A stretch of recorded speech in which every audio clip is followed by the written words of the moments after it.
За хосоо иргшүүнтэй ер нь асуулт санал нэлээд давхардж байна. За сангийн яам болон аудитаас магадлалтай холбогдлолтой.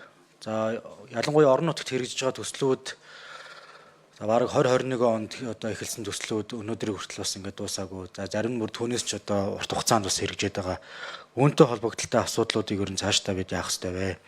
За төсвийн санал өргөн баригснаас хойш бас аудитын дүгнэлтүүд гарсан. Энэ ондоо бас одоо дуусгачих юм бүрэн боломжтой хэдийдэн төслүүд бас зүүн өмсдөр бас байгаамаа. Бачирет болон Зэхэр мандал суманд одоо баригдаж байгаа усын төсвийн хөрөнгө оруулалттай төслүүд бас байгаа. Тэгэхээр энэ төслүүдийг одоо бас нэмэгдүүлэх байдаг юм уу? Аудитын дүгнэлтийг цогцоор нь одоо шийдэх энэ хувилбарууд одоо бас сангийн яам дээр байна уу? Яригж байгаа зүйлүүд байна уу гэдэг энэ асуултыг бас тодруулъя. Заавалчгүй зарчмын зөрүүтэй саналаар энэ асуудлууд төсөл болгон дээр хэрэгжүүлэх шаардлагатай юу гэдэг. За ерөнхий одоо энэ 2026 оны төсөв өөрөө хүний хөгжлийн том мега төсөв болно гэдэг ийм зорилготой орж ирсэн. Тэгээ би байнгын орны хурал болгон дээр асуугаад байгаа. Яг үүний цаана одоо хүний хөгжил гэдгийг яг юуг тодорхойлж байгаа юм? Яг ямар асуудлыг бид нэр яг цогцоор нь энэ 2026 онд шийднэ гэж харж байгаа учраас энэ одоо мега төсөл гэж одоо бид бүхэн нэрлэдэг байгаа юм. За боловсролыг дэмжих жил гэдэг энэ одоо бас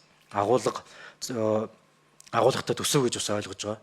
Түүний хүрээнд саяхан бас одоо хосоо иргшүүний одоо гаргаж байгаа тэр хувийн хвшлийн оролцоотой хүртээмжийг сайжруулахын чиглэлээр бас тодорхой анхаарал хандуулах гэдэг дээр бол бас би санал нэг байгаамаа. Ялангуяа бид бүхэнд шинэ бас боломжийг бий болгосон аж ахуйн нэгжийн орлогын албан татварыг ер нь энэ чиглэл рүү одоо бас гаргах, хүртээмжийг илүү одоо бий болгох, цэцэрлэг сургуулийн байрлагыг бүрэн хангах, нэг ээлж рүү оруулах гэдэг энэ зорилтоо хамгийн ихэнд тавиад төсвийн бусад боломжуудыг бий болгох чиглэл дээрээ бас одоо тодорхой шийдвэр гаргахыг бол бас дэмжиж байгаа. Энэ дээр бас ямар шүү бололцоонууд байх вэ? Ялангуяа тэр аж ахуйн нэгжийн орлогын албан татварыг энэ лүү чиглүүлвэл байнгын орооноос бас тодорхой энэ одоо санаачлалуудыг бас гаргуул бас яасан бэ гэсэн ийм саналуудтай бас байгаад байгаамаа.